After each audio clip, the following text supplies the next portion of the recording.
Hey guys, tonight we slip into the rough, untamed world of a caveman where every dawn is a gamble with survival. Picture this. You're curled up on a lumpy pile of animal hides, the air thick with the musty scent of damp stone and smouldering ash. Outside, a wolf's howl slices through the pre-dawn chill, and your stomach growls louder than the beast. This is your life now, no coffee, no Wi-Fi, just you and the raw edge of existence.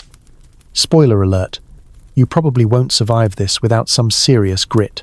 So, before you get comfortable, take a moment to like the video and subscribe, but only if you genuinely enjoy what I do here. Drop a comment with your location and local time. I'm curious where you're drifting off from tonight. Now, dim the lights, maybe turn on a fan for that soft background hum, and let's ease into tonight's journey together. You wake to the faint glow of sunrise creeping into the cave, your breath fogging in the frigid air. Your body aches from sleeping on stone, and the hides barely cushion the cold that seeps into your bones. This is no cozy Airbnb. It's a limestone shelter carved by nature, your only barrier against the wild. You're a hunter-gatherer, maybe 30,000 years ago, in what we now call Europe or Africa. The exact spot doesn't matter, could be a rocky overhang in France or a savanna cave in Tanzania. What matters is the grind. Every day you face the same brutal equation. Find food, stay warm, don't die. Simple, right? Except the world out there is a gauntlet of saber-toothed cats, freezing nights, and berries that might just kill you. Mainstream fact. Archaeologists have found evidence of early human shelters, like those at Terra Amata in France, dating back 400,000 years, showing our ancestors used wood and hides to build temporary homes. These weren't just caves, they were strategic bases, chosen for proximity to water and game. You're not random about where you crash. You pick this cave because it's near a stream and you've seen deer tracks nearby. Smart move, but it's still a gamble, a quirky tidbit.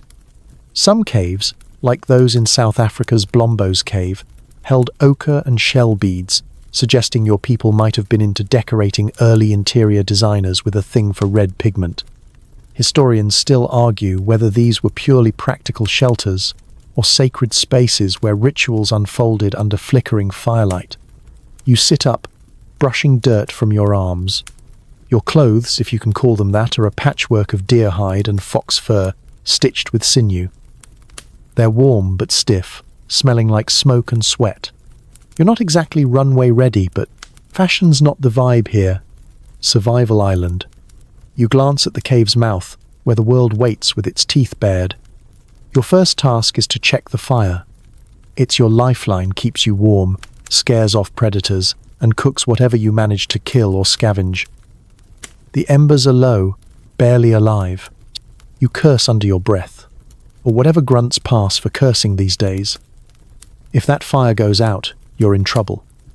You toss on a few sticks, blowing gently until the flames catch. The warmth is a hug from the universe, but it's fleeting. Your stomach's complaining again, and there's no fridge to raid. You think about the last meal, some roasted hare and a handful of roots, shared with your clan 2 days ago. Food doesn't last, and neither does patience.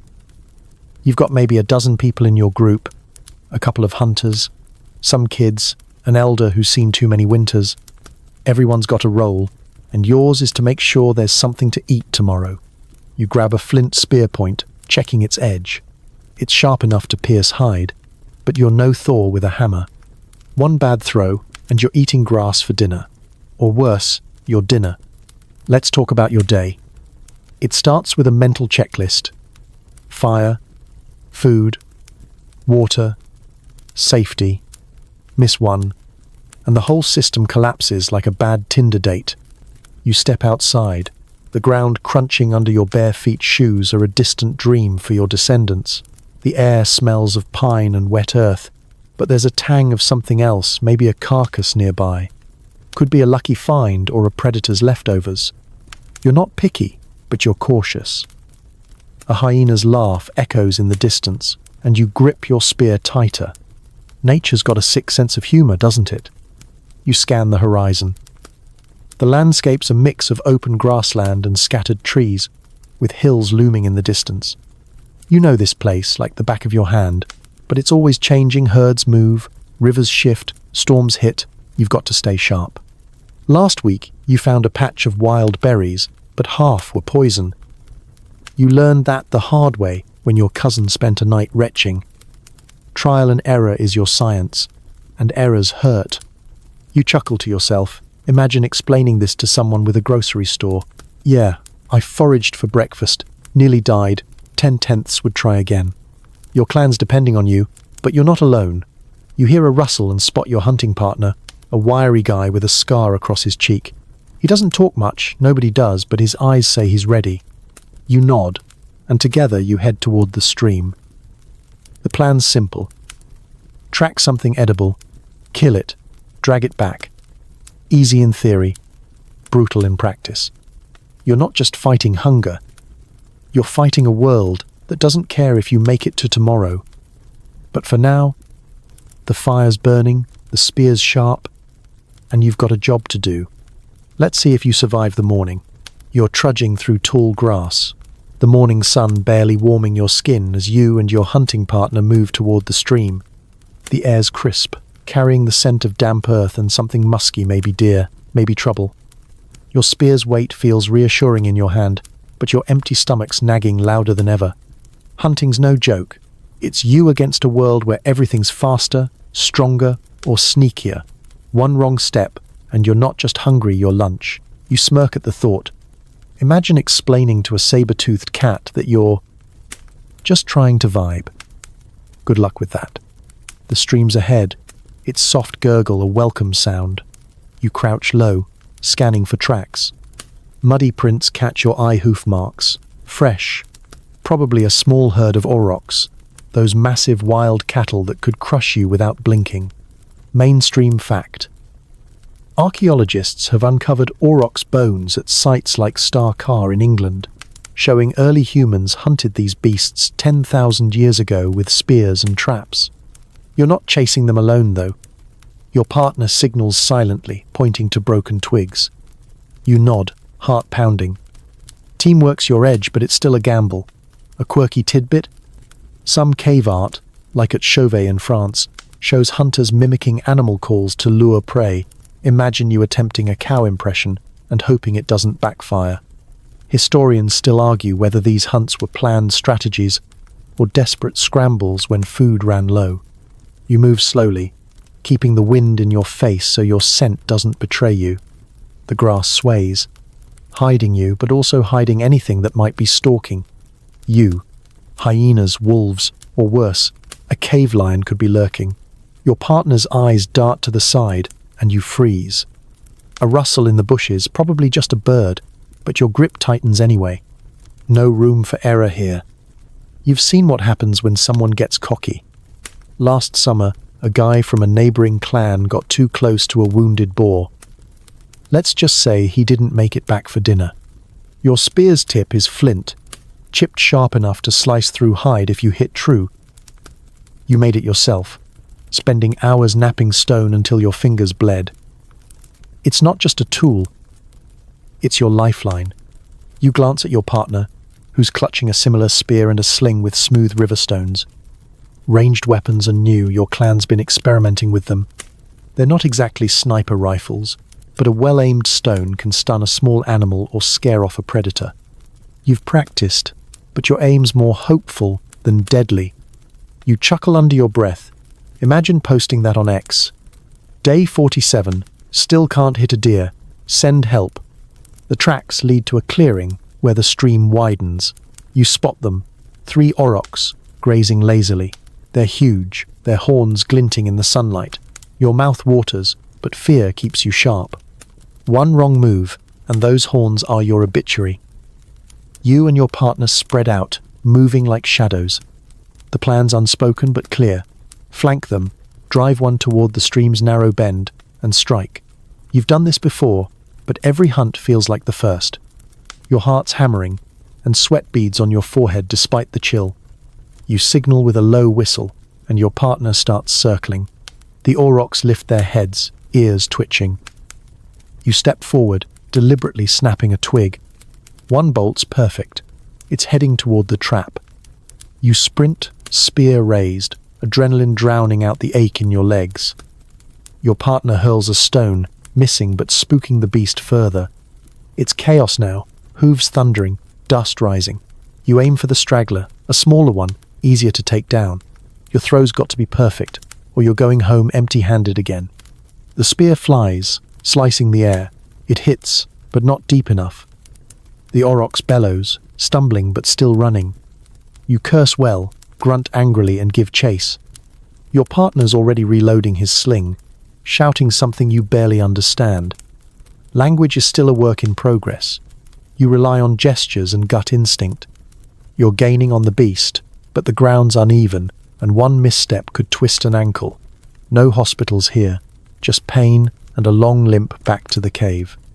You catch up, lungs burning, and spot blood on the grass. Your spear hits something vital. The auroch slows, and you seize the chance, tackling it with your partner. It's messy, dangerous, and exhausting. But you manage to bring it down. You're panting, covered in dirt and blood, but you've won. For now, dragging this beast back will take hours, and you're not safe yet. Scavengers love a fresh kill. You laugh, half delirious. Imagine bragging about this on a dating profile. Skilled at not dying, great at stabbing cows. You tie the auroch's legs with vines, prepping for the haul. The sun's climbing, and you're already dreaming of the fire-roasted meat waiting tonight. But the wild doesn't rest, and neither can you.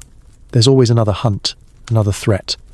For now, you savor the win, knowing tomorrow's another roll of the dice. You're still catching your breath, the auroch's heavy carcass slumped beside you, its warmth fading into the cool morning air. The stream gurgles nearby, and you're tempted to splash your face, but there's no time to relax. You and your partner start the grueling task of dragging the beast back to the cave. Your muscles scream, and the vines you've tied around its legs dig into your palms. The sun's higher now, casting long shadows that make every rustle in the grass feel like a predator's approach. You're not wrong to worry. Hyenas have been known to steal kills, and they don't ask politely. You mutter to yourself, half joking, that this is why delivery apps were invented. Too bad you're stuck in the Stone Age. This moment, though, it's all about fire. Without it, that aurochs is just a pile of tough meat and a health risk.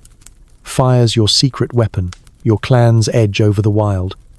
Mainstream fact. Evidence from sites like Zhukudian in China, dating back 700,000 years, shows early humans used fire for cooking, warmth, and protection. You're no pyromaniac, but you know fire's magic. It softens roots, makes meat edible, and keeps wolves at bay. You picture the cave tonight, flames dancing, your clan gathered around, tearing into roasted haunches. Your stomach growls at the thought, louder than a cave bear. A quirky tidbit? Some archaeologists found charred bones in South African caves, suggesting early humans might have overcooked their food. Guess you're not the only one who's burned dinner.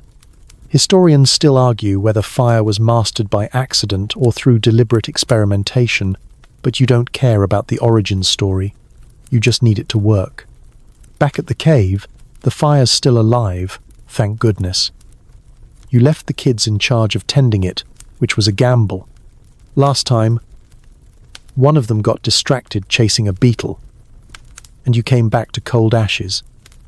You dropped the aurochs near the entrance, wiping sweat from your brow. Your partner's already gathering wood-dry branches, not the green stuff that smokes like a bad barbecue. You kneel by the fire, coaxing it with small twigs until it crackles to life. The warmth hits your face, and for a second, you feel like you've won at life. Then you remember the hours of butchering ahead. No rest for the caveman, huh?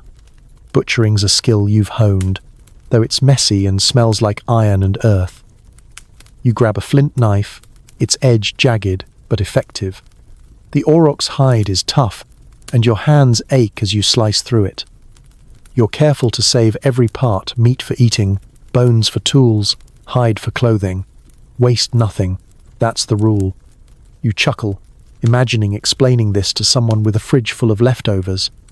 Yeah, I used the whole cow, even the hooves. Beat that. Meal prep. Your partner works beside you, silent but efficient, occasionally grunting when the knife slips. You're not chatty types, words are few, but you get each other. The fire's roaring now, and you skewer chunks of meat on sharpened sticks, propping them over the flames. The smell is unreal, fat dripping and sizzling, sending up clouds of smoke that sting your eyes. You're not a chef, but you know cooked meat lasts longer and tastes better than raw. Plus, it's safer raw meat can make you sick, and you've seen clanmates double over after eating something dodgy. No pharmacies here, just trial and error. You've learned to trust your nose and avoid anything that smells like regret. Fire's not just for cooking. At night, it's your shield. You've seen eyes glinting in the dark wolves, maybe worse. A good blaze keeps them away, and you've got a pile of branches ready to burn through the night. You also use it to harden spear tips, charring the wood to make it tougher. It's not high-tech, but it works. You smirk, thinking of the future you'd kill for a lighter, but for now, you're proud of your spark-striking skills. Ever tried rubbing sticks together for 20 minutes? It's the original arm workout. The clan's starting to gather, drawn by the smell. Kids run up, eyes wide, already begging for scraps. You toss them a small piece, warning them to wait until it cools. The elder, a woman with more wrinkles than a dried apple, nods approvingly. She's seen too many hunts to get excited, but you catch a glint of pride in her eyes.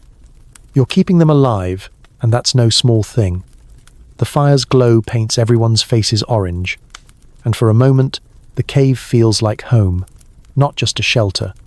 You're exhausted, but the warmth, the food, the safety, it's worth it. There's a rhythm to this life, tied to the fire's cycle. You feed it, it feeds you. You protect it, it protects you. Lose it, and you're back to square one, shivering in the dark. You glance at the flames, mesmerized by their dance. They're your lifeline, your comfort, your power. And tonight, as you chew on roasted aurochs and listen to the clan's soft murmurs, you feel like you've tamed a piece of the wild. For now, anyway, the fire's glow bathes the cave, and you're slumped against a rock, savoring the last bites of roasted aurochs. The meat's tough, but it's warm, and your clan's murmurs fill the air like a sleepy lullaby. You're not alone in this cave. There's about a dozen of you, a ragtag family bound by survival, not sentiment. The kids are sprawled near the fire, giggling over a bone they're using as a toy. The elder's humming softly, her fingers tracing patterns in the dirt. Your hunting partner's already snoring, oblivious to the world. You smirk guy could sleep through a stampede. This is clan life, messy, loud, and somehow holding together despite the odds. Mainstream fact. Archaeological sites like those in the Levant, dating back 100,000 years, show early humans lived in small, tight-knit groups, sharing food and labor to survive. Your clan's no different. You're a unit, each person a cog in the machine hunters, gatherers, kids who fetch water, elders who remember which plants don't kill you. It's not all kumbaya, though. A quirky tidbit? Some evidence from Neanderthal sites suggests clans sometimes borrowed tools. From neighbors, let's call it prehistoric petty theft. Historians still argue whether these groups were egalitarian or had subtle hierarchies, with stronger hunters calling the shots. You lean back, the cave's cool walls soothing your aching shoulders. Everyone's got a role, and yours is clear. Bring in the big kills. But it's not just about meat. You share everything: food, stories, even the hides you're wearing. Last week, you gave up your best deer pelt to wrap a kid who wouldn't stop shivering. Felt like a hero until he used it to play tug-of-war with a dog. Typical. You glance at the group, their faces softened by firelight. There's tension, sometimes fights over portions or who slacked off, but you're family in the way that matters. You've got each other's backs. Because out there, the wild doesn't care about your feelings. The elder's telling a story now, her voice low and rhythmic. It's not words like you'd recognize, more a mix of grunts, gestures, and sounds that paint pictures. She's describing a hunt from years ago, when the clan took down a mammoth. You've heard it before, but you listen anyway, catching the kids' wide eyes. Stories are glue here. They teach, they bond, they keep the dark at bay. You chime in with a gesture, mimicking a spear throw, and the kids laugh. You're no comedian, but you'll take the win. Imagine trying to entertain them with a smartphone. Good luck topping a mammoth tale. Daily life's a grind. But it's not all hunting and hunger. You've got downtime, moments where the clan just is. The women are sorting roots, tossing out the bitter ones. You help, sniffing a tuber and wrinkling your nose. It smells like regret. They laugh and you grin. Laughter's rare, but it's medicine. There's a rhythm to these evenings. Eat, fix tools, tell stories, sleep. You're not punching a clock, but the sun and stars set your schedule. Miss a beat, and you're scrambling. You notice a young girl weaving grass into a mat. She's good, her fingers quick despite the calluses. You've seen her practice, determined to make something useful. It's not just busy work. Mats keep the cave floor less miserable. You nod at her, and she beams. Everyone contributes, even the kids. Last month, one of them found a flint deposit that saved you hours of searching. You still tease him about it. Little hero thinks he's the clan's MVP now. You chuckle, imagining him bragging on some prehistoric social media. Found rocks, saved tribe, who's next? But it's not all warm fuzzies. Clans clash sometimes. You've heard rumors of a group across the valley stealing kills. You've never fought them, but you've seen the scars on your partner's face. Trust is hard when survival's on the line. You keep your spear close, even in the cave. The elder's story shifts, her tone darker, warning about outsiders. You catch her glance. She's teaching the kids to stay sharp. You respect her for it. She's outlived most, and her wisdom's your playbook. As the fire dies down, you toss on another log, sparks swirling like tiny stars. The clan's settling in, wrapping themselves in hides. You feel the weight of the day, sore muscles, a full stomach, the hum of connection. This cave, these people, they're your world. It's not perfect, but it's yours. You lie back, staring at the flickering shadows on the ceiling, wondering what tomorrow's got in store. Probably more trouble, but for now, you're here, and that's enough. You're crouched in the dim light of the cave, the fire's glow barely reaching the rough stone walls as you grip a chunk of flint.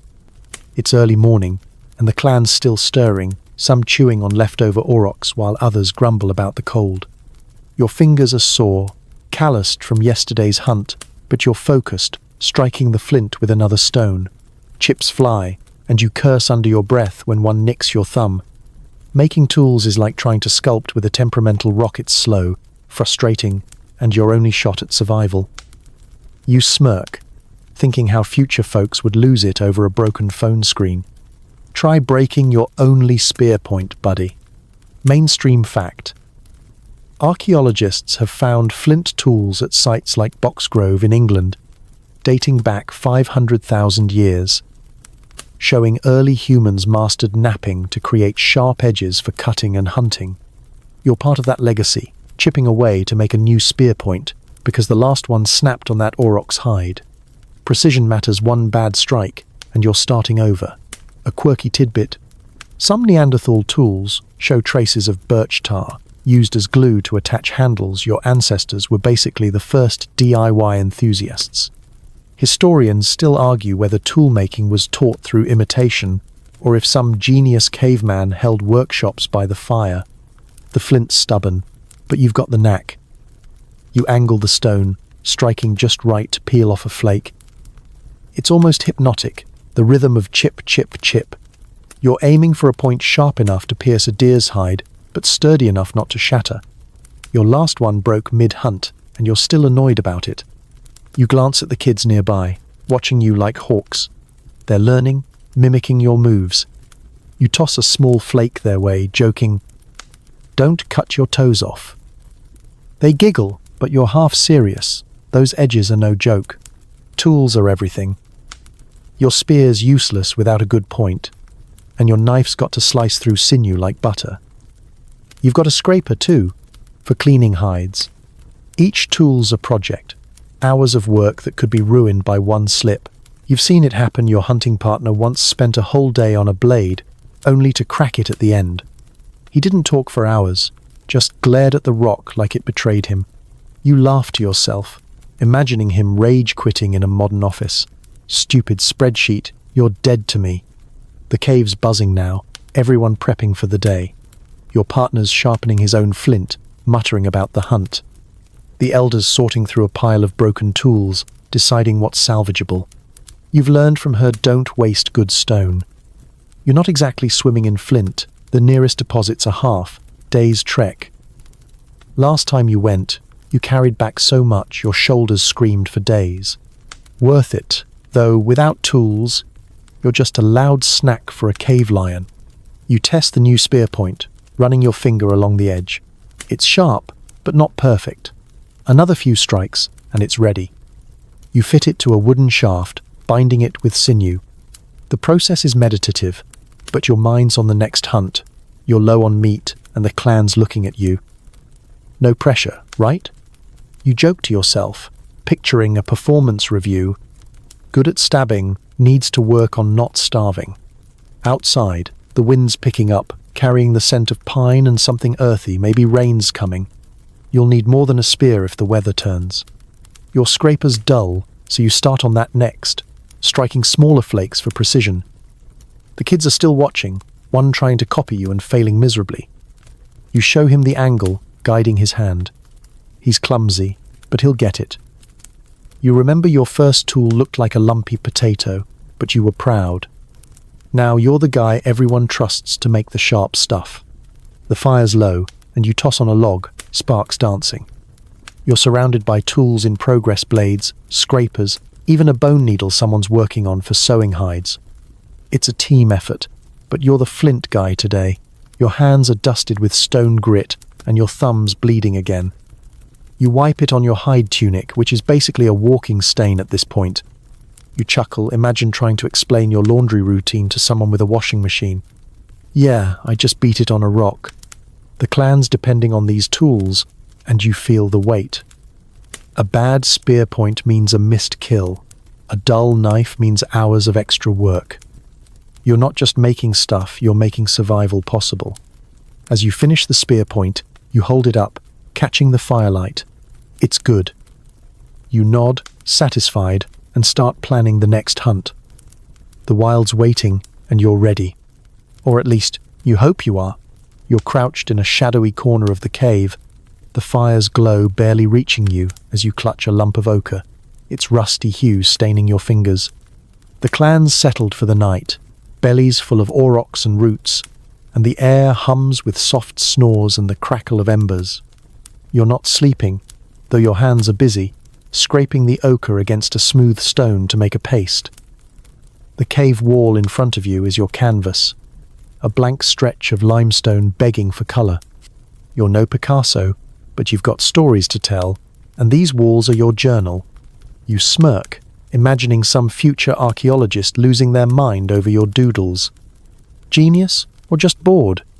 They'll wonder. Spoiler, it's both. Mainstream fact. Cave art, like that found in Lascaux, France, dating back 17,000 years, shows early humans painted vivid animals and symbols, likely for ritual or storytelling. Your handiwork's not far off. You're painting aurochs and deer, their forms leaping across the stone in flickering firelight. It's not just art, it's a record of your world. A quirky tidbit? Some caves, like Altamira, in Spain, have handprints made by blowing pigment through hollow reeds, basically prehistoric spray paint. Historians still argue whether these paintings were spiritual, practical, or just your ancestors flexing their creative muscles. You dip your fingers in the ochre paste, smearing a curve for an auroch's horn.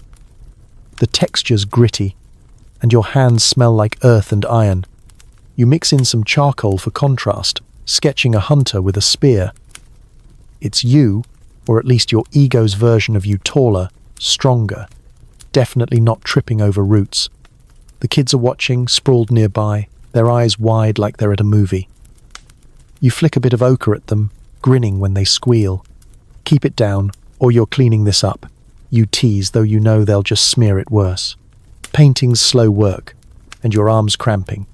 You're using a stick for finer lines, but it's no paintbrush, more like trying to draw with a twig. You've seen the elder do this, her hands steady despite her age. She taught you the basics. Mix pigment with water or fat. Don't waste it. Follow the stone's curves. You're not sure why you're doing this tonight. Maybe it's the hunt, the thrill of that aurochs kill still buzzing in your veins. Or maybe it's something deeper, a need to leave a mark before the wild erases you. The wall's coming alive now, animals and hunters dancing in the shadows. You add a deer, its antlers sprawling like branches. It's not perfect, but it feels right. You remember that hunt from last spring, remember that deer you missed because your spear was dull? Yeah, this one's for you. You chuckle, imagining explaining this to a modern art critic. Bold use of dirt, very primal, 5 stars. The kids mimic you, smearing ochre on a smaller rock. They're terrible at it, but you let them. Gotta start somewhere, right? The act's meditative, each stroke pulling you deeper into the moment. The cave's quiet now, save for the fire's soft pops and the elder's faint humming. You're not just painting, you're telling the clan's story. That aurochs from yesterday? It's here now, immortalized. The hunt, the fire, the survival, it's all on this wall. You're not religious, not in the way future folks will be, but there's something sacred here. The animals, the hunt, they're bigger than you. Painting them feels like honoring that. You step back, wiping your hands on your hide tunic, which is now a masterpiece of stains. The firelight makes the figures seem to move, and you're a little proud. Okay, a lot proud. You're no cave art influencer, but this'll do. The elder shuffles over, squinting at your work. She nods, which is high praise. You've heard stories of other clans' caves, walls covered in handprints and strange symbols. Maybe they're leaving messages too, or maybe they're just showing off. Either way, you're part of something bigger. The night's deep now, and your eyes are heavy. You clean your hands in a trickle of water from the cave's back, the cold biting your skin. The paintings will stay, even if you don't. Tomorrow, you'll hunt again, or gather, or fix tools, but tonight, you've left a piece of yourself on this wall. You lie back near the fire, staring at the flickering shapes. They're your legacy, your clan's heartbeat, etched in stone. Sleep's calling, but you're still smiling, wondering who'll see this someday. The sky's a bruise of grey and purple, and you're standing at the cave's mouth, the wind whipping your face with a chill that promises trouble. Rain's coming, maybe worse, and the air smells like wet stone and distant lightning. Your clan's behind you, huddled around the fire, but you're out here scanning the horizon, spear in hand. The wild doesn't care about your plans. It's got storms, predators, and hunger lined up to test you. You mutter to yourself, half joking, that nature's got a worse attitude than a hungry cave bear. Good luck scheduling a day off. Mainstream fact: archaeological evidence from sites like Caveman Cave in Israel, dated around 400,000 years ago, shows early humans adapted to environmental shifts, using fire and tools to survive harsh climates. You're no stranger to this. The weather's turning, and you know a storm could flood the stream or scare off game. A quirky tidbit? Some Neanderthal sites reveal they used animal fat as a primitive waterproofing for hides. Think of it as the Stone Age raincoat. Historians still argue whether your people migrated to dodge bad weather or toughed it out in one spot. You squint at the darkening clouds, feeling the first drops hit your skin. The grasslands stretch before you, dotted with trees that sway like they're bracing for a fight. You've seen storms wipe out trails, turn paths to mud, and drive herds away. Last year, a flood trapped your clan in the cave for days, and you ran out of food. You're not keen on repeating that, so you're already planning. The fire needs to stay alive, and you'll need to stockpile wood. You glance back at the cave, where the kids are stacking branches under the elder's sharp gaze. Smart move, she's not letting them slack. A low growl in the distance snaps you alert. Could be thunder. could be a predator. You grip your spear tighter, remembering that cave lion from last spring. It got too close, eyeing the kids like they were snacks. You scared it off with fire and shouts, but not before it left a claw mark on your arm. You laugh under your breath, imagine telling that story at a modern bar. Yeah, I bumped a lion, no big deal. The scar's a badge, but you'd rather not collect another. You head back inside, shaking off the damp. The clan's bustling, prepping for the storm. Your hunting partner's wrapping hides around the food pile, keeping it dry. You help, tying vines to secure the bundle. The wind's howling now, sneaking through the cave's cracks, and the fire flickers like it's nervous. You toss on another log, coaxing the flames higher. No fire, no warmth, no safety. You've learned that the hard way once. A storm put out your fire, and you spent a miserable night shivering, dreaming of roasted meat. Resources are tight, and you're always one bad day from hunger. The aurochs from that hunt, remember that beast, is mostly gone, and the roots you gathered are dwindling. You're not starving yet, but the storm could keep you cave-bound, and that's trouble. You think about the berry patch a day's walk away, but with rain coming, it's a risky trek. You've got to weigh the odds, stay safe and hungry, or brave the weather for food. You smirk, picturing a modern weatherman calling this a slight chance of doom. The kids are restless, whining about the cold. You distract them by handing out small tasks, sharpen sticks, sort stones. They grumble, but get to work, and you're grateful for their energy. The elder's watching the sky, her face unreadable. She's seen worse storms, ones that washed away whole clans. Her stories keep you grounded, but they also remind you how fragile this life island. You've got no safety net, no grocery store, just your wits and whatever the wild lets you keep. Lightning cracks, and the kids jump. You stay calm, mostly for their sake. The storm's hitting hard now, rain pelting the cave's entrance like a drum. You're safe for now, but you know the wild's waiting. Predators don't stop for rain, and neither does hunger. You check your spear, its flint point still sharp from your last session. Remember that bleeding thumb. It's ready, but you're not sure you are. You lie back, the storm's rhythm lulling you, and wonder if tomorrow will bring food or just more rain. For now, you're dry, and that's a win. The storm's settled into a steady roar outside, rain hammering the cave's entrance like it's trying to get in. You're huddled near the fire, its warmth a small rebellion against the damp chill seeping through the stone. The clan's quiet, save for the elder's soft chanting, her voice weaving through the crackle of flames. You're not sure what she's saying, words aren't quite words yet, but it feels heavy, like she's talking to something bigger than the cave.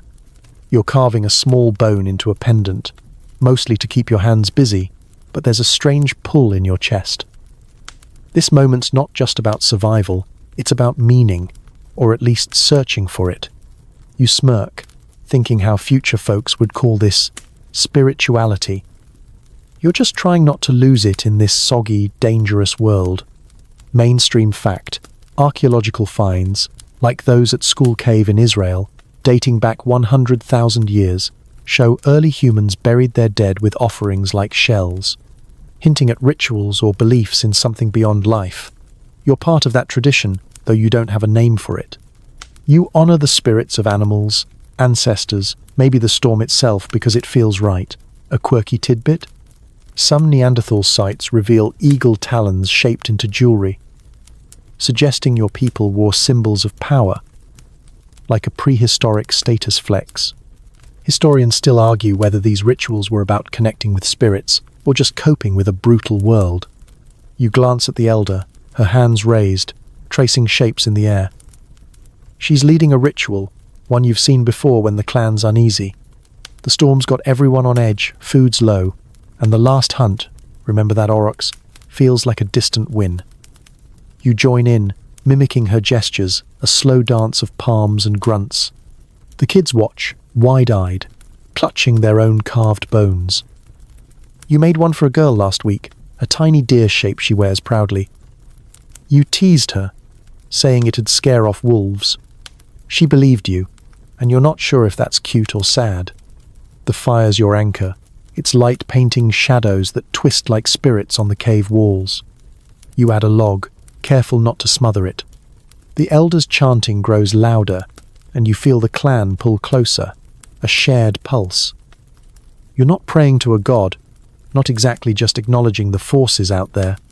The storm, the herds, the predators, they're all bigger than you. You've seen too many die to think you're in charge. Last summer, a hunter didn't come back, and you left an offering of ochre at his favorite spot. Was it for him or for you? You don't know. You carve deeper into the bone, shaping a rough spiral. It's not art like the cave paintings, remember those ochre aurochs, but it's yours. You'll wear it, maybe trade it. The elder says these things hold power, like the animals they mimic. You're skeptical, but play along, better safe than sorry. You chuckle, imagining explaining this to a modern skeptic. Yeah, I wear a bone to ward off bad vibes. You got a problem? The kids are trying their own carvings now, making a mess of it. You show one how to hold the flint, saving his fingers from a cut. The ritual shifts now, the elder's smearing ash on her face, motioning for you to do the same. You dip your fingers in the fire's edge, the warmth biting, and streak ash across your cheeks. It feels silly but grounding, like you're part of something ancient. The clan follows, even your hunting partner, who's usually too grumpy for this. You catch his eye and grin. He looks like he lost a bet with a charcoal pile. The mood lightens, and you're grateful. These moments knit you together, make the wild feel less lonely. Outside, thunder rumbles, but it's softer now. The storm's easing, or maybe you're just used to it. You think about the stories the elder tells of stars guiding hunters, of spirits in the wind. You're not sure you believe, but you listen. They give shape to the chaos, make the world less random. You've got no priests, no temples, just this cave and these people. The pendant's done, rough but yours. You slip it around your neck, feeling its weight. Maybe it's nonsense. Maybe it's magic. Either way, it's a piece of you, like the paintings, like the clan. You lean back, the fire's hum lulling you, ready for whatever the wild throws next. The storm's faded to a drizzle, leaving the air heavy with the scent of wet earth and pine. You're outside the cave, the ground slick under your bare feet as you scan the muddy slope for anything edible. Your stomach's grumbling again, those aurochs leftovers. Remember that hunt? Are long gone, and the clan's down to a few shriveled roots. Foraging's your job today, a tedious slog through damp grass and thorny bushes, searching for plants that won't poison you. You smirk, thinking how future folks would call this grocery shopping. Yeah, except your store's a forest, and the checkout's a gamble with death.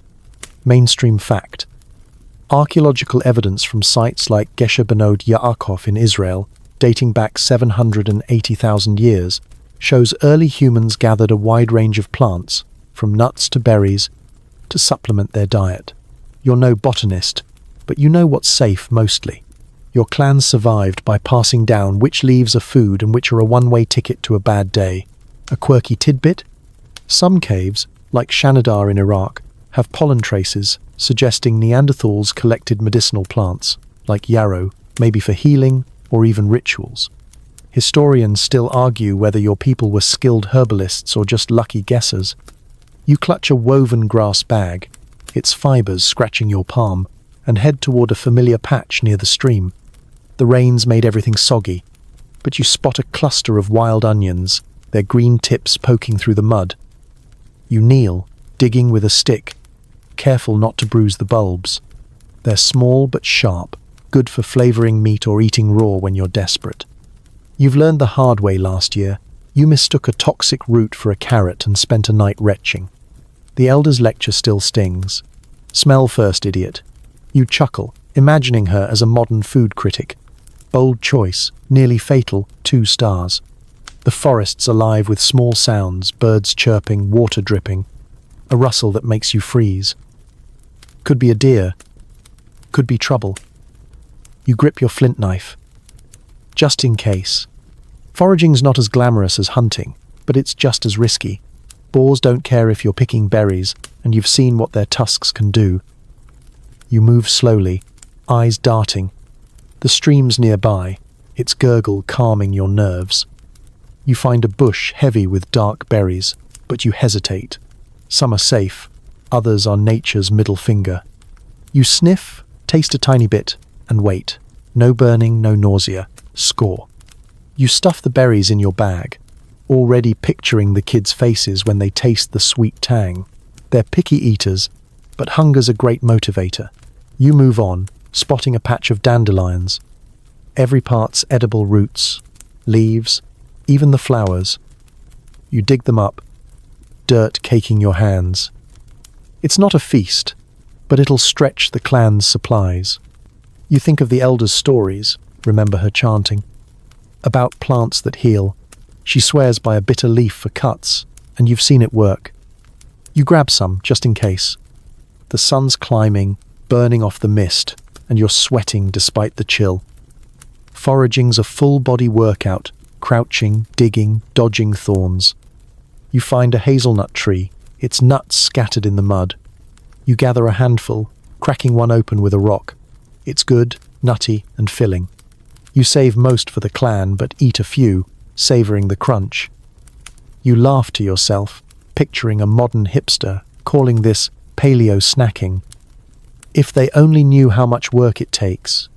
A twig snaps, and you drop low. Your heart's racing. Predator or prey? You spot a rabbit darting through the grass. You're no hunter today, but you mark the spot for tomorrow.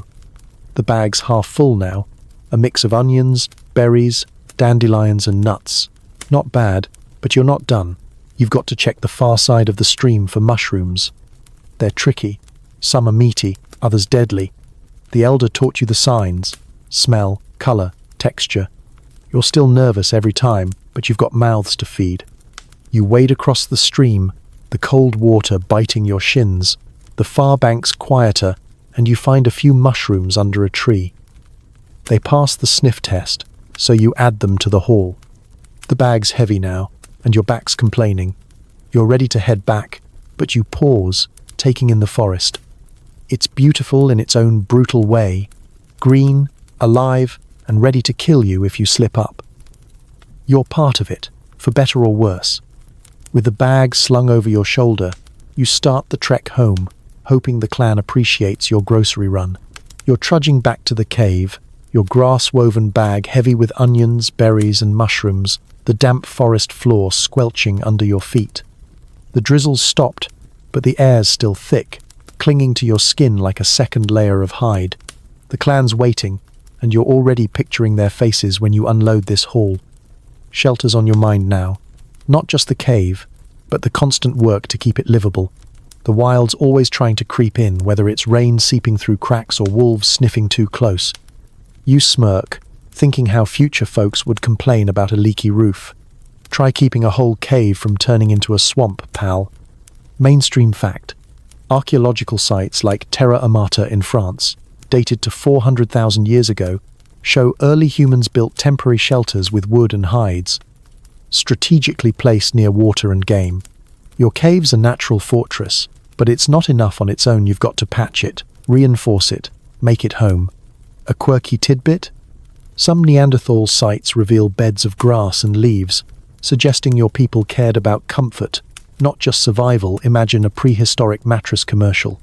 Historians still argue whether these shelters were seasonal camps or long-term homes, but you don't care about labels. You just need a dry spot to sleep. The cave's in sight now. Its dark mouth, a welcome shadow against the rocky hill. You notice the wind's picking up, rattling the branches you've piled at the entrance to block drafts. Last week's storm, remember that downpour? Soaked the floor, and you're still annoyed about the mud. You drop your bag near the fire, where the kids are already poking at it, hoping for berries. You shoo them off, joking, "Touch my mushrooms," and you're cleaning the cave. They giggle, but you're half serious. Those kids are chaos incarnate. You check the cave's walls, running your hands over the stone. There's a new crack near the back, letting in a trickle of water. Great. You grab some clay from the stream bank, stored in a hide pouch, and start packing it into the gap. It's messy work, the clay cold and sticky, but it'll keep the damp out. You've seen what happens when you ignore leaks, mold, sickness, a miserable clan. The elder's watching, nodding like she approves. She's the one who taught you to use clay, back when you were more likely to eat it than build with it. The fire's your lifeline, but the cave's your bones. You've reinforced the entrance with stones, hauled from the valley over days of back-breaking work. They're not just decoration, they stop predators and cut the wind. You've also got hides draped over gaps, tied with vines. They're not exactly curtains, but they do the job. You chuckle, picturing a modern interior designer freaking out. Animal skins? So, last millennium. But they're warm, and that's what counts. You check the ties, tightening a loose one. The last thing you need is a gust blowing out the fire. Inside, the clan's busy. Your hunting partner's weaving grass mats to cover the floor, less mud, less complaining. The kids are stacking wood, though half of it's more kindling than logs. You help, showing them how to pile it so it stays dry. The elders sorting bones, picking ones for tools or needles. Everything's reused here, waste is a luxury you can't afford. You think back to that aurochs hunt, remember the blood on the grass. How you saved every scrap. Same with the cave, every stone, every hide, every branch has a purpose. The air's smoky from the fire, but it's home. You've got a corner where you sleep, a pile of grass and hides that's almost comfortable. You've even got a small stash of flint tucked away from sticky fingers. The cave's not just shelter, it's where you laugh, fight, tell stories, remember the elders chanting. It's where you painted that aurochs on the wall, where you carved that bone pendant. It's yours, and you'll fight to keep it. Outside, the sky's clearing. But you know better than to relax. A clear day could bring predators or rival clans sniffing around. You check your spear, its flint point still sharp from your last napping session. Remember that bleeding thumb? The cave's solid for now, but you're always one storm or claw away from trouble. You sit by the fire, chewing a dandelion root from your haul, and watch the clan settle in. It's not much, but it's enough. For tonight, you're safe, and that's a victory. The fire's low, casting a faint glow over the cave as you sit near the entrance, sharpening your spear and eyeing the valley below. The clan's asleep, their soft snores blending with the rustle of leaves outside. You're on watch tonight, a job you don't love but can't skip. The wild's quiet, but that's when its most dangerous silence hides hungry eyes. Your clan's tight, but tensions simmer like embers under ash. You're not just fighting nature, you're navigating the messy web of people with their grudges and loyalties. You smirk, thinking how future folks would call this drama. Try keeping the peace when everyone's hangry and a wolf's circling. Mainstream fact. Archaeological studies, like those of Neanderthal groups in Europe, suggest clans of 10 to 20 people relied on cooperation but faced conflicts over resources, as shown by tool-sharing patterns at sites like La Côte de Saint-Brelade. Your clan's no utopia, food's scarce, and egos flare. A quirky tidbit? Some evidence from Shanidar Cave hints Neanderthals cared for injured members, like a man with a crushed arm who lived years after your people aren't all cutthroat.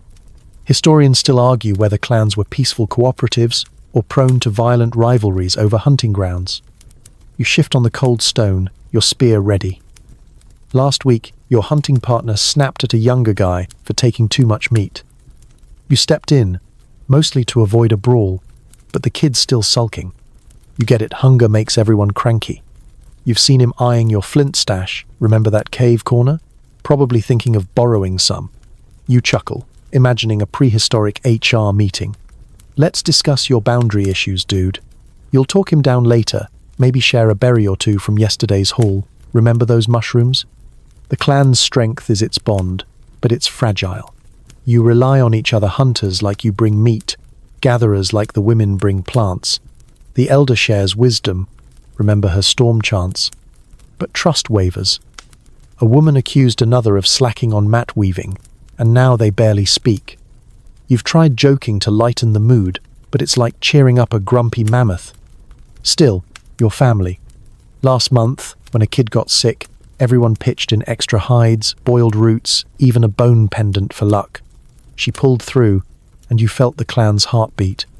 Outside, a twig snaps, and you freeze. Your eyes scan the dark, but it's just a deer, its antlers ghosting through the trees. You relax, but only slightly. Other clans are out there, and they're not all friendly. You've heard stories of fights over hunting grounds, of stolen kills. Remember that aurochs? Your clan's small, but you've got a good spot cave, stream, game nearby. That makes you a target. The elder says some clans trade tools or food, but you're wary. You've seen scars on travelers that tell a different story. You lean back, the cave's wall cool against your shoulders, the fire's fading, so you add a log, sparks swirling like tiny stars. You think about the paintings on the wall, remember that ochre aurochs, how they bind you to the clan's past. You're not just surviving, you're building something. Even if it's just a fleeting sense of home. The kid from the meat fight shuffles over, offering a sharpened stick as a peace gesture. You nod, accepting it. Progress. You tease him. Nice stick? You planning to fight a squirrel? He grins, tension easing. But the night's not done testing you. A low growl echoes. Too close. You grip your spear, heart pounding. It's probably a wolf, drawn by the smell of your food stores. You've scared them off before, but it's never easy. You stand, waving a burning branch, shouting into the dark. The growl fades, and you exhale. The clan sleeps on, oblivious. You're exhausted, but you can't let your guard down. This life's a balancing act. Trust your people, watch your back, keep the fire alive. You settle back, eyes on the stars, ready for whatever's next. The dawn's breaking, a pale streak of light creeping over the icy hills, but you're already shivering, your breath fogging in the frigid air. The cave's behind you, its fire a distant comfort as you wrap your hides tighter, the frost crunching under your feet. The world's turned harsh, locked in an ice age grip, and survival's a daily fight against the cold. You're trudging through snow-dusted grass, spear in hand, tracking a herd that's getting harder to find. You mutter to yourself, half joking, that you'd kill for a heated blanket. Too bad your world's all about ice, not cozy. Mainstream fact. The last glacial maximum, around 20,000 years ago, saw early humans in Europe and Asia adapting to brutal cold, as shown by remains at sites like Dolní Věstonice in the Czech Republic, where people used mammoth bones for shelter. You're living that reality: snow, scarce game, and a wind that bites like a wolf. A quirky tidbit? Some Ice Age humans sewed fox teeth into their clothing, maybe for style or status, like prehistoric bling. Historians still argue whether your people stayed put in these frozen landscapes or migrated south to escape the worst of it. You're not alone today, your hunting partner's with you, his face half hidden under a hood of deer hide. The cold's made everyone cranky, and he's quieter than usual, focused on the faint tracks in the snow. You're after reindeer, their trails barely visible. The herds are thinner now, moving faster to graze before the next freeze. You've got to be quick, or it's another day of chewing roots. Remember those dandelions. The cave's stocked with some food, but not enough. The kids are already whining, and the elder's rationing like a hawk. The wind howls, stinging your face, and you pull your hides closer. They're lined with grass for extra warmth, a trick you learned last winter when your toes nearly froze off.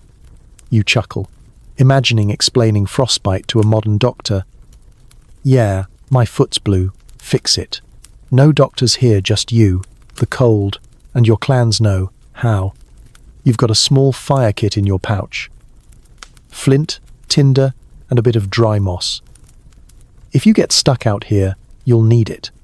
Starting a fire in this wind is like trying to charm a saber-toothed cat. Not impossible, but close. You spot the reindeer, a small group grazing in a valley. Your heart lifts, but the cold keeps you sharp. You and your partner crouch, moving against the wind to mask your scent. The snow's a mixed blessing. It hides your tracks but slows you down. You've hunted in worse, like that blizzard last month when you barely made it back. Remember the elders' storm chants. Your spear's ready, its flint point still sharp from your napping session. You signal to your partner, a silent plan. Flank, drive, strike. The hunt's a blur shouts. Snow flying, your spear grazing a reindeer's flank. It bolts, but your partner's stone hits its leg, slowing it. You chase, lungs burning, and land a better throw. The beast falls, and you're panting, triumphant but freezing. Dragging it back will be brutal in this cold. You laugh under your breath, picturing a modern gym bro whining about this workout. Too cold, bro. I'm out. You and your partner tie the reindeer, your fingers numb as you work the vines. The trek back is slow, the snow deeper now. You're thinking about the cave, the fire, the clan. They'll eat tonight, but the cold's not done with you. You've seen winters claim whole clans. Hunger, sickness, frozen bodies. Your shelter's solid. Remember that clay patch? But it's not enough. You'll need more hides, more wood, more everything. The Ice Age doesn't negotiate.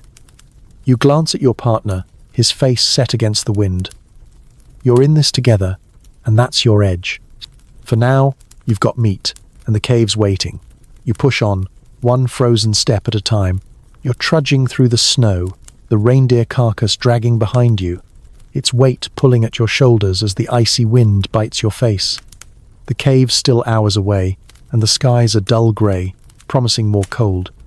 You're not just chasing food anymore, you're chasing survival itself, following the herds across a frozen landscape that's as unforgiving as it is vast.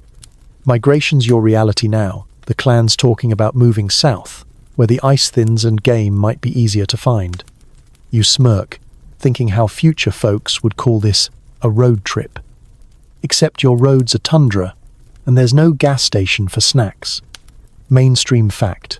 Archaeological evidence from sites like Predmosty in the Czech Republic, dated around 27,000 years ago, shows Ice Age humans followed migrating herds, like reindeer and mammoths, to survive seasonal shifts.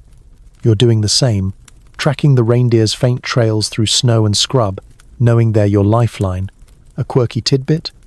Some finds, like etched bones from Gunnersdorf in Germany, suggest your people marked migration routes with symbols prehistoric GPS, scratched into mammoth ivory.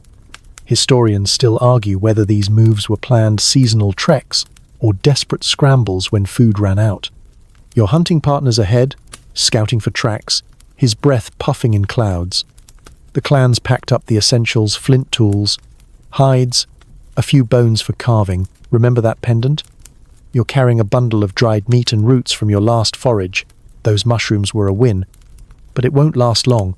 The kids are whining about the cold, and the elder's limping, her face grim. You've got to keep them moving, keep them alive. You've done this before, last year, when the valley froze over and the deer vanished. That trek cost you a clanmate to frostbite. You don't talk about it, but you feel it. The terrain's brutal rocky slopes, icy patches, and wind that cuts like a flint knife. You're following a river, its edges frozen but still flowing, a guide through the tundra. You know the herds stick close to water, so you do too. Your feet are numb, wrapped in hide and grass, but you keep moving. Stopping means freezing, and you've seen what that does. You joke to yourself, picturing a modern traveller complaining about a delayed flight. Try walking 100 miles with no shoes, Karen. A rustle in the scrub stops you cold. You grip your spear, scanning the snow. It's a hare, darting away, but your heart's still pounding. Predators follow the herds too, and you're not the only hunter out here. You've seen wolf tracks, too close for comfort. Your partner signals, pointing to fresh reindeer prints. You nod, adjusting the load on your back. The clan's trailing behind, moving slow to save energy. You're the lead now, picking the path, watching for danger. It's exhausting, but there's no one else. You pause to check the elder, who's clutching her bone pendant. Remember that ritual? She's muttering, maybe praying, maybe cursing the cold. You offer her a strip of dried meat, and she takes it with a nod. You're all hungry, but you share what you've got. That's the clan's strength. Even when tempers flare. Remember that meat fight? 2. You keep moving. The river your guide, the tracks your hope. The kids are quieter now, too tired to complain. You tease one, saying, "Keep up, or your reindeer food." He sticks out his tongue, and you grin. Small wins. The day's fading, and you need shelter soon. You spot a rocky overhang, not as good as your cave. Remember that clay patch. But it'll do. You set up camp, piling branches to block the wind, starting a fire with your flint kit. It's weak, but it's warmth. The clan huddles close, chewing what's left of the food. You're not sure how far south you'll go, or if the herds will even be there. But you're moving, and that's something. You stare at the fire, the snow falling softly, and wonder if you'll find a new home before the ice claims you. The fire's a faint flicker under the rocky overhang, its warmth barely holding back the biting cold as you huddle with the clan, the tundra stretching endlessly around you. You're on the move, following the reindeer tracks south, but the journey's wearing you down. Your voice, such as it is a mix of grunts, gestures, and sharp sounds, enough to get by but not exactly poetry. You're trying to tell your hunting partner to watch the left flank, where the snow hides a ravine. He nods, but it's a struggle to make yourself clear. You smirk, thinking how future folks would lose it without their group chats. Good luck texting "wolf incoming" with a stick and a grunt. Mainstream fact, linguistic studies and archaeological evidence, like tool-sharing patterns from sites such as Krapina in Croatia, dated around 130,000 years ago, suggest early humans used proto-languages' simple sounds and gestures to coordinate hunts and social tasks. You're living that, piecing together meaning with a point, a nod, or a sharp ha. A quirky tidbit? Some researchers think Neanderthals might have used whistles or clicks, like a prehistoric Morse code, based on bone flutes found in caves like Divya Babe in Slovenia. Historians still argue whether your grunts were closer to language, or just emotional outbursts with extra flair. You gesture at the kids to stay close, waving your spear for emphasis. They mimic you, giggling as they grunt back, turning it into a game. You roll your eyes, but let them have it better. They learn now, then get lost later. Your partner's signaling, pointing to fresh tracks. You respond with a low hum, a sound the clan started using for "got it." It's not Shakespeare, but it works. You think back to the cave paintings, remember that ochre aurochs, how they say more than your sounds ever could. Pictures are your backup language, etched for anyone who sees them. The wind's picking up, carrying your scent, so you motion the clan to move downwind. Communication's life or death out here. Last week, a misread gesture sent a hunter too close to a bear. He's fine, but his pride's not. Remember that meat fight. You've learned to keep it clear. Point twice for danger, clap for food. The elder's better at it, her hands weaving stories without a sound. Remember her storm chants. You're trying to pick up her tricks, but it's slow going. You chuckle, imagining a modern language app for Cave Speak 101, grunt like a pro. You stop to check the tracks, crouching low. The reindeer are close, but so's the risk of ambush. You grunt sharply, and your partner freezes, scanning the snow. The clan's watching you, waiting for direction. You point south, then tap your chest, your way of saying, "I'll lead." They follow, silent but tense. The kids are copying your gestures now, overdoing it like they're in a play. You stifle a laugh, imagine them on a stage, hamming it up for a crowd of mammoths. Your voice isn't just for hunting. Back at the overhang last night, you joined the elder in a low chant, a rhythm to calm the clan. It's not words, not really, but it binds you. You've seen how a good story, told with gestures and sounds, keeps the kids from panicking. You tried one, mimicking a hunt with exaggerated spear throws. They loved it, even if you sounded like a dying boar. You're no storyteller, but you're learning. The elder says it's how you pass on the clan's heart through sounds, signs, and stubborn hope. A sudden howl cuts the air, and you signal stop, hand raised. Wolf, maybe two. You grunt low, and the clan drops to a crouch. Your partner points to a ridge, suggesting a detour. You nod, impressed he's getting better at this. You lead the clan around, slow and quiet, your spear ready. The tracks are still there, leading south. You're communicating without thinking now. A glance here, a tap there. It's clunky, but it's yours. You think of the bone pendant around your neck. Remember that ritual? How it says something words can't. For now, you keep moving. Your grunts carrying the clan toward whatever lies ahead. The fire's down to embers, a soft red pulse in the makeshift camp under the rocky overhang, and you're sprawled on a pile of hides, exhausted from the trek south. The reindeer carcass, remember that icy hunt, is stripped to bones now, shared among the clan, and the tundra's quiet, save for the wind's low moan. You're staring at the stars, sharp against the black sky, and something heavy settles in your chest, not fear, not hunger, but a sense of time stretching beyond you. You're a caveman, a fleeting spark in a world of ice and stone, but you're part of something bigger. You smirk, imagining some future scholar digging up your spear point and calling it a cultural artifact. Buddy, it's just my dinner ticket. Mainstream fact, archaeological records, like those from Sungir in Russia, dated around 34,000 years ago, show early humans left behind tools, art, and burials that shaped our understanding of their resilience and culture. You're living that legacy every hunt, every painting. Remember that ochre aurochs. Every grunt, remember your proto-language, is a thread in humanity's story. A quirky tidbit. Some burials included red ochre and ivory beads, suggesting your people honored the dead with ceremony, maybe hoping for something beyond the cold. Historians still argue whether these acts were spiritual or just a way to say goodbye in a brutal world. You shift, pulling a hide tighter against the chill. The clan scattered around you, sleeping or murmuring. The kids are curled up, clutching their little carvings. Remember that bone pendant? Your hunting partner's whittling a stick, his face calm for once. The elder's awake, her eyes on the fire, like she's seeing stories in the glow. You've survived another day through storms. Remember that downpour? Hunts and endless cold. Your hands are scarred from flint.